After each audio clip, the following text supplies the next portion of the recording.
Job chapter 20 so far attacks Job the second round, savoring evil as a delicacy. So far from Namath again took his turn. I cannot believe what I'm hearing. You have put my teeth on edge, my stomach in a knot. How dare you insult my intelligence like this? Ugh, well, here's a piece of my mind. Don't you even know the basics? How things have been since the earliest days when Adam and Eve were first placed on earth? The good times of the wicked are short-lived. Godless joy is only momentary. The evil might become world famous, strutting at the head of the celebrity parade, but it still ends up in a pile of dung. Acquaintances look at them with disgust and say, "What is that?" They fly off like a dream that can't be remembered, like a shadowy illusion that vanishes in the light. Though once notorious public figures, now they're nobodies, unnoticed, whether they come or go. Their children will go begging on Skid Row, and they'll have to give back their ill-gotten ain. Right in the prime of life, and youthful and vigorous, they'll die. They savor evil as a delicacy. They roll it around on their tongues. They prolong the flavor, a dalliance and decadence, real gourmets of evil. But then they get stomach cramps, a bad case of food poisoning. They gag on all that rich food. God makes them vomit it up. They gorge on evil and they make a diet of that poison, a deadly diet, and it kills them. No quick, quiet picnics for them besides gentle streams with fresh-baked bread and cheese and tall, cool drinks. They spit out their food half-chewed and unable to relax and enjoy anything that they've worked for. And why? It's because they exploited the poor and they took what never belonged to them. Such God-denying people are never content with what they have or who they are. Their greed drives them relentlessly. They plunder everything, but they can't hold on to any of it. Just when they think they have it all, disaster strikes. They're served up a plate full of misery. And when they filled their bellies with that, God gives them a taste of his anger. And then they get to chew on that for a while. As they run for their lives from one disaster, they run smack into another. They're knocked around from pillar to post, beaten to within an inch of their lives. They're trapped in a house of horrors, and they see their loot disappear down a black hole. Their lives are a total loss. Not a penny to their name, not so much as a bean. God will strip them of their sin-soaked clothes and hang their dirty laundry out for all to see. Life is a complete wipeout for them. Nothing surviving God's wrath. There. That's what God's blueprint is for the wicked.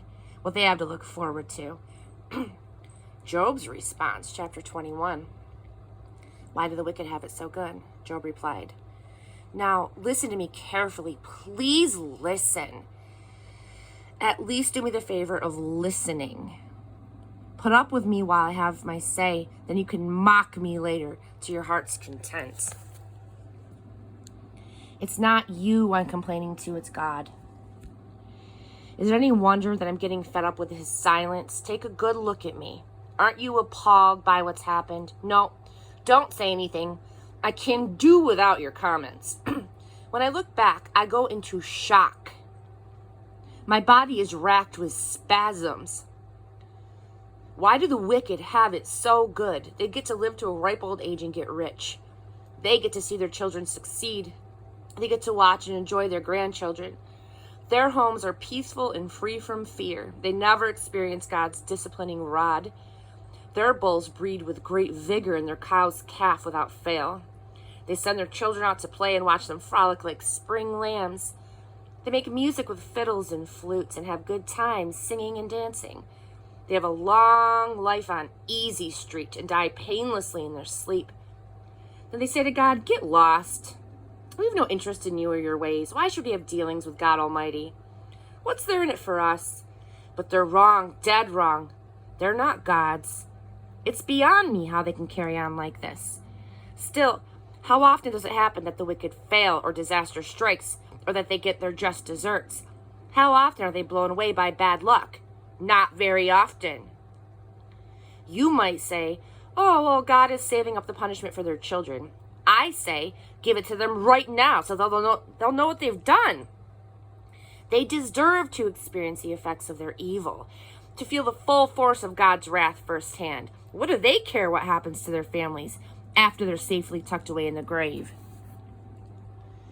Fancy funerals with all the trimmings. But who are we to tell God how to run his affairs? He's dealing with matters that are way over our heads. Some people die in the prime of life with everything going for them, fat and sassy. Others die bitter and bereft, never getting a taste of happiness. They're laid out side by side in the cemetery where the worms can't tell one from the other. I'm not deceived. I know what you're up to. The plans that you're cooking up to bring me down. Naively, you claim that the castles of tyrants fall to pieces, that the achievements of the wicked collapse. Have you ever asked world travelers how they see it? Have you not listened to their stories of evil men and women who got off scot-free, who never had to pay for their wickedness? Did anyone ever confront them with their crimes? Did they ever have to face the music? Not likely. They're given fancy funerals with all the trimmings, gently lowered into expensive graves, with everyone telling lies about how wonderful they are, or they were. So how do you expect me to get any comfort from your nonsense? Your so-called comfort is a tissue of lies.